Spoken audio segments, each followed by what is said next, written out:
Lorsque les frères demeurent ensemble, c'est là où tout dépend de riche bénédiction. Laisse-nous ce matin être ensemble, Seigneur, dans le même esprit, dans une même âme, dans le même corps. Oh Dieu merveilleux, c'est réjouissant de chaque bénédiction que tu nous as portée au travers de ta parole. Bénis la chair, bénis l'auditoire, même ceux qui passent en route, même nos voisins qui nous écoutent au travers de la sonorisation.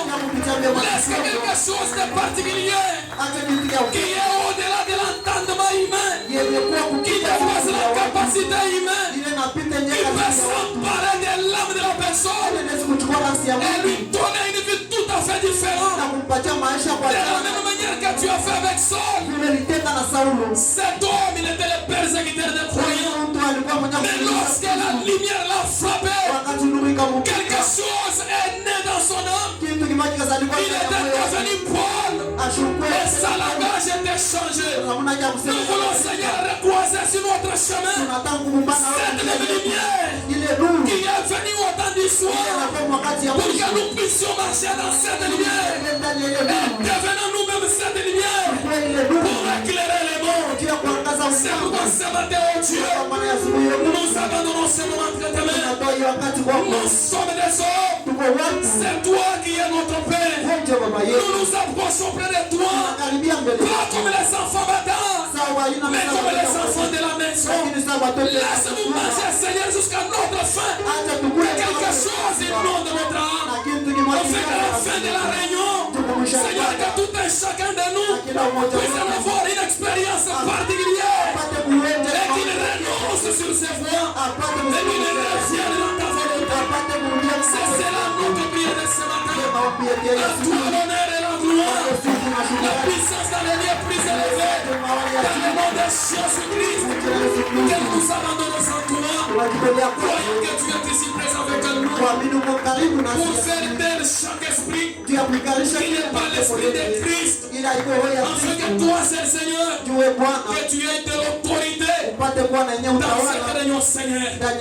Nous nous confions en toi dans le nom de Jésus-Christ. Et nous croyons que pas même le sommeil, malgré qu'il fait chaud, Seigneur, mais l'ange sera là pour faire lui-même les diaconats et veiller notre conscience pour que nous soyons connectés à ta parole, afin que cela aille droitement dans notre cœur et que nous le recevons avec un choix au nom de Jésus-Christ.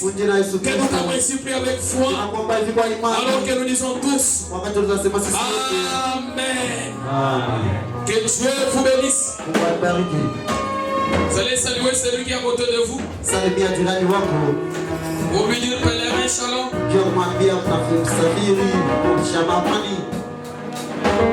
Dites-lui pèlerin shalom. C'est la Mugiane.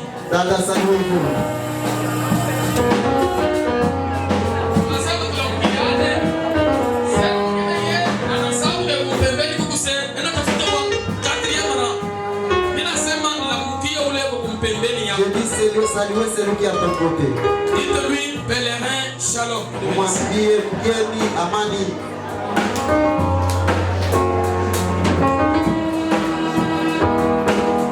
Nous sommes en train de parler sur la grandeur dans la miséricorde. Celui qui fait les erreurs, il est petit. Et celui qui pardonne est plus grand. Là, nous comprenons que tous nous avons un rôle de devenir toujours plus grand. Amen. Quand vous faites des erreurs, vous êtes petit. Parce que ce sont les petits qui font des erreurs. Mais de grands aussi, ils supportent les erreurs et ils pardonnent. Il faut avoir un gros cœur pour pardonner. Alors c'est un sujet que nous sommes en train de parler par rapport à ces grands événements que nous avons. Nous avons parlé sur la préparation dans la repentance. Amen. Nous avons vu comment nous ne pouvons pas nous approcher près de la soupe du Seigneur tant que nos vies ne sont pas en règle avec Dieu. Et nous avons vu que même quand nous prenons la soupe du du Seigneur. Tukaona wakati tutachukua meza ya Bwana. Cela, ce n'est pas de l'habitude pour lesquelles quand nous arrivons ce moment-là, c'est alors que nous allons prêcher sur la repentance. Non. Ila yuko zoezi kusema mpaka pale tutakuwa karibu na kuchukua meza ya Bwana ndio tutaanza kuhubiri kutubu hapa. Frère Branham dit que la grande pierre d'achoppement, comme c'était les dernières écritures qu'on avait lues la fois passée. Frère Branham dit que les endroits sont identifiés par les modes de vie qui sont là-bas. On reconnaît que là, ça c'est les terrasses. Parce que là-bas, il y a des musiques mondaines, il y a aussi des boissons qu'on vend là-bas. Et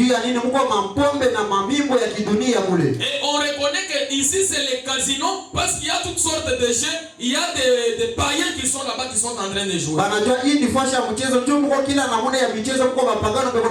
quand vous allez dire seulement quelqu'un sur les terrasses qui a telle place, il comprend que là-bas ce sont des boissons qu'on vend là-bas. Et si vous dites à quelqu'un sur tel casino, on connaît déjà que les casinos c'est le rassemblement des gens païens qui sont là-bas. Et frère Branham dit, même aussi quand on cite que l'église ou quand on parle du tabernacle, on connaît que là où au tabernacle on prêche la parole. Mais le grand défaut, une grande pierre d'achoppement, c'est que les gens pour lesquels on dit que ce sont du tabernacle, alors que le monde connaît que c'est au tabernacle là où on prêche la parole, mais on voit ceux qui sortent du tabernacle ne vivent pas la parole. Or le monde juge les milliers par rapport aux vies qui sont menées là. Alors là nous comprenons que la Sainte Seine ne sera jamais quelque chose d'habituel. Parce qu'il y aura aussi un moment où nous les mangerons sans pour autant prêcher aussi sur les préparations, sur les miséricordes, ainsi de suite. On dit tout simplement que nous avons la Sainte Seine. Et nous les mangeons sans que nous prêchions sur toutes ces choses ici. Pourquoi? Parce qu'un chrétien, dès qu'il croit la parole, il est censé vivre cette parole-là. Amen. Frère Branham est contre les gens qui se préparent avant de manger la Sainte Seine. Et après avoir mangé, ils retournent dans leurs anciennes vies. Frère Branham dit le Saint-Esprit est contre cela. Amen. Nous allons lire dans la communion du 12-12-1965. Est-ce que vous êtes fatigué? Toi tu es fatigué? Non. Ah, est-ce que vous êtes aussi fatigué? Vous êtes fatigué? Moi j'aime qu'on soit ensemble. Si vous êtes fatigué, vous me dites seulement. Parce que nous sommes fatigués, laissez-nous, on doit aller. Et alors je vais vous laisser. Qui est fatigué ici qui lève la main? Alors qui n'est pas fatigué? Que Dieu vous bénisse. Là je crois que nous allons bien manger. Nous sommes au paragraphe 33. Amen. Amen. Amen. Frère Branham dit, or nous ne voulons pas prendre la communion de cette façon-là. Quelle façon, frère Branham? Il le dit au paragraphe 32 parce que je n'ai pas lu 32. Je peux seulement monter là-bas pour la bonne compréhension. Finalement, ça s'est répété maintes et maintes fois. Maintes et maintes fois. Et ça continuait comme ça jusqu'à ce que finalement ça devienne une tradition. Les commandements de Dieu étaient devenus une tradition pour les gens. Et alors les voici venus. Et les voyez voir. Aujourd'hui c'est tel jour. Peut-être que je ferais mieux d'y aller. Oui. Je ferais mieux d'offrir un taureau. Il y allait. Et bien, Seigneur, voici mon taureau. Voyez. Il n'y a pas de sincérité là-dedans. C'est fait sans comprendre. Ici, Frère Branham parle l'ordre que Dieu avait donné aux enfants d'Israël, anasema kuambatana na mwili Mungu alipatia wana Israeli. Cet ordre était que si un enfant juif allait faire quelque chose de mal, ile kanuni ilikuwa kama mtoto huyo anatenda kibaya, alors pour que Dieu lui pardonne de ses péchés, il allait offrir un taureau ou un agneau. Dieu Mungu amsamehe, ilipaswa atoe mwana kondoo. Maintenant frère Branham dit, les gens ont pris cet ordre de Dieu, ils en ont fait que cela est devenu une tradition. Tunasema ile bantu bakaichukua ikakuwa sawa zowezo.